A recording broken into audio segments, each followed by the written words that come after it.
Okay, so I'm here with Brian Davis. We're at Goose Bay. Anything you want to say profound, significant? No, I rarely have anything significant to say. Okay. So we're out here at Muskrat Falls, right? At the Muskrat Falls. So they're going to dam this off for hydroelectric power, but it's pretty impressive.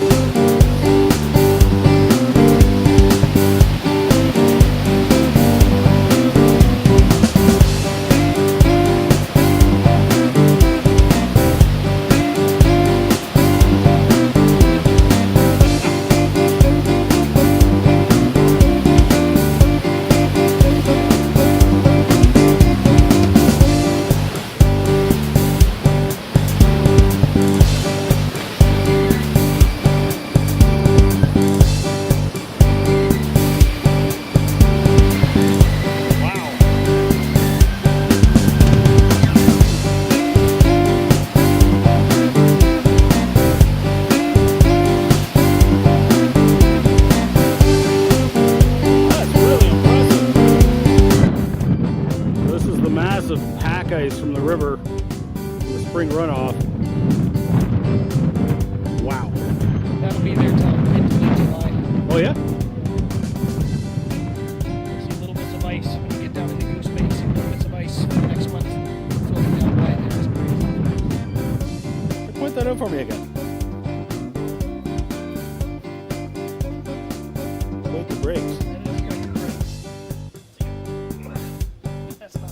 That is quite the steamroller. And quite the fancy paint job. Look at that.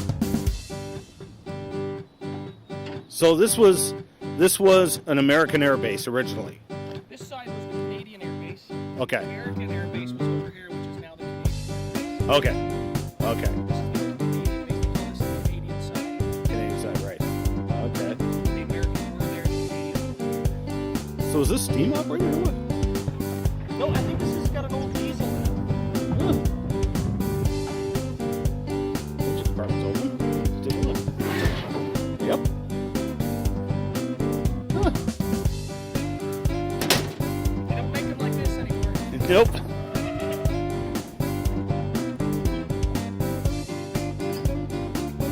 What'd you do? Thought I was gonna get her going. Oh. May 1670. This is the original Hudson's Bay Company building. Still around. So what? So this was the cable car that went across the river?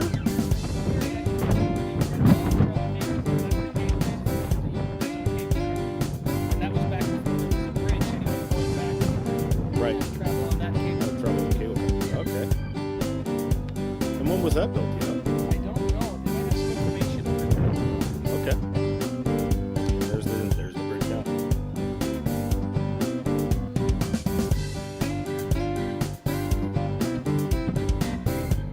They modernized everything, of course. So the freezer shed's got a pretty modern door and windows on it. But actually, no, this looks like I don't know. This is pretty decent windows. Freezer shed.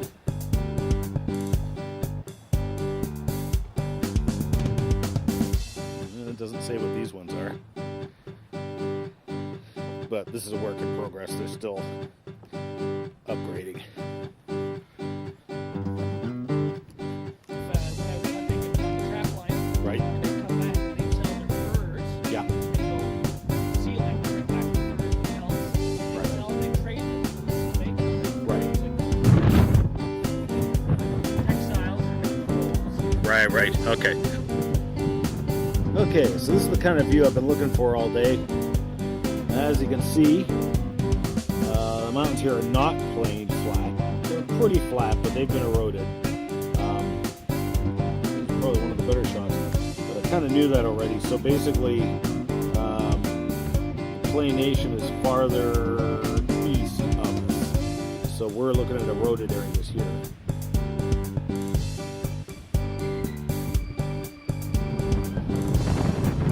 Not only does Goose Bay have cell phone service, it has...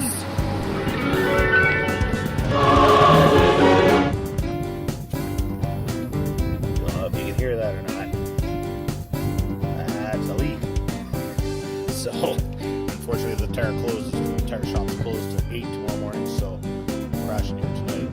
Kind folks in the Salvation Army are letting me park in their parking lot for the night. I'm just gonna sleep in the van here, and then shop opens 8 tomorrow morning. I'll get that patched before the highway again. Because I don't want to drive 700 kilometers across the road on a tire that's leaking. Okay, I goofed.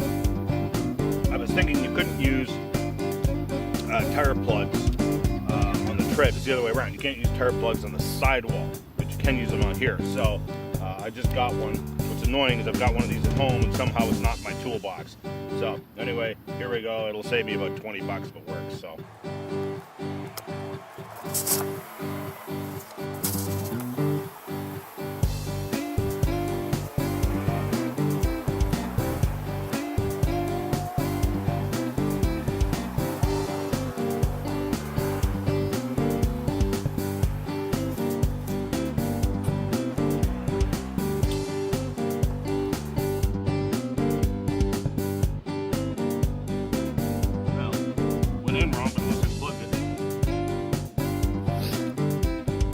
Gotta trim this off real quick. Basically, that's all it took. The screw was still in there. It just worn out the screw enough that it was leaking around the screw. So even with the delay, it's interesting because I was hanging out with Major Stan from the Salvation Army last night. Turns out there's a ministry conference in Goose Bay today for ministers. So they invited me along, and I think I'm going to attend, actually, and just see what it's all about. They got a speaker coming in and stuff like that. I don't know how much it costs or anything yet. I haven't asked. But I'm going to go deal with the cell phone, or the satellite phone, get that dropped off, and re-register it, because I only got 3 days to return it.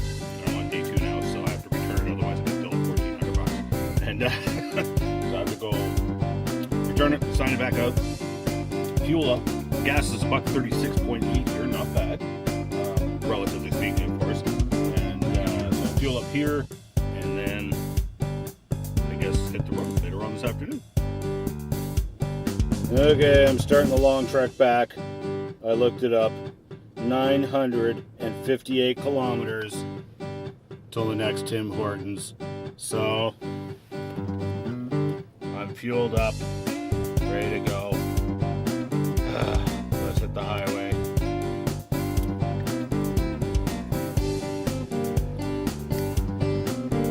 Here, Moosey, Moosey, Moosey, Moosey, Moosey. Here, Moosey. Yeah, my moose call isn't working with beans. Yep, 130k up the road. Tire was losing air. I could hear a change in the sound, so I stopped, pulled over, checked all the tires. Sure enough, this one was low. It wasn't flat, but it was definitely low. So I'll pump her up, and I'm going to stuff another string in there. I don't hear any air leaking. That's the problem. So I'm just going to assume that's the spot and stick another string in there. Bummer. I'm down to one plug, and this is a totally different hole. I don't even see how it was made. Okay, well, one plug. Let's see if we can get this fixed. Okay, that is a big hole. See that or not? I got the plug in. The plug in did not go in right again. So I'll see if we can fish it out a little bit. But I mean, it's stopped it right now, but I don't know how long it's going to last. So, well, let's see what I can do. Okay, this is a drawstring, a chunk of drawstring for my jogging pants. So now I'm going to douse it in rubber cement and stuff it in. Okay, well, that's a mighty big hole. I'm going to have to get that properly patched. Problem is, I don't know if there's any place that'll do that before I get to Newfoundland. So, let's pump her up. We'll see how it goes. Okay, this will sound strange, but basically how I figured out that there was something going on. Normally I don't hear rocks pinging off the trailer hitch, and suddenly I did. It sounded like rocks were being scattered, and now it's gone. So that's obviously a low tire that's picking up stones and flinging them against the trailer hitch. So, well, let's find out if this works. I'm driving on it right now, so we'll see how far we get. I've still got the spare tire. But... Okay, had to swap out the tire. It blew that seal, and it took me about 40 minutes to swap out the tire because, of course, my hydraulic jack was out of fluid. Get the spare tire off, breaking the nuts off, and everything. Oh man. Anyway, so the spare tire's got air in it. Well, let's see how far we get. 200 kilometers and so to go.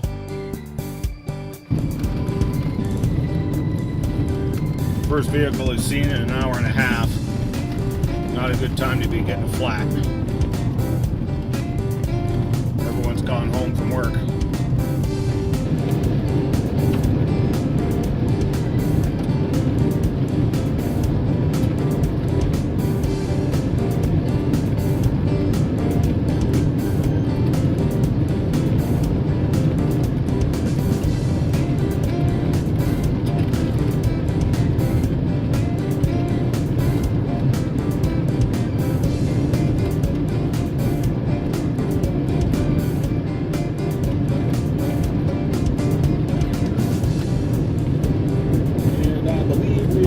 Top of the Play Nation surface. Day 2, Trans-Labrador Highway, return trip. So I camped out right here last night. Cute little spot with some, I don't understand what they were doing, but when they were building the highway, they dug all these quarries into the granite rock for use on the highway. There's lots of it around. I don't know why they kept making quarries. They'd seal them off so people couldn't go back in there to make nice parking spots and stuff. So up here, just gonna do a quick walk around and then hit the road again. Tires look good. Air shocks look good. Very important I don't run with no air in the air shocks, which has happened once when the line blew. And looks good. All right, let's hit the road for Port Hope Simpson. And we've got 150 kilometers to go. Boy, did I ever sleep last night. It was nice, brisk, 3 degrees, but I probably slept about 9 hours last night. Wow. I'm at like the Walmart of Port Hope Simpson. Walked into the store, said, is there any place here that repairs tires? They said, you mean the garage that's attached to the building? Oh, yeah. So anyway, I sat down, used internet, and did email and stuff. And by the time I was done with my internet, the tire was done. So. Tires patched. I emptied the fuel can in because this is the last stretch. It's about 250, maybe 300 kilometers. So I emptied the fuel can and we're good to go. I've got about gas for 450k or so. So, the final run. Okay, so Brian was giving me some lessons in Labradorese. This is called a comatic. Basically a towing behind the skidoo or four-wheeler in the winter. And Brian also gave me a really cool gift of the Labrador flag. Let's see if I can drape this out here in the wind. The white represents snow, the forest, and the ocean. And the 3 branches represent the 3 indigenous groups here in Labrador. The Métis, which is not the same as the Métis in Ontario. The Innu, which is not the same as the Inuit. And the Inuit. Anyway, thanks, Brian.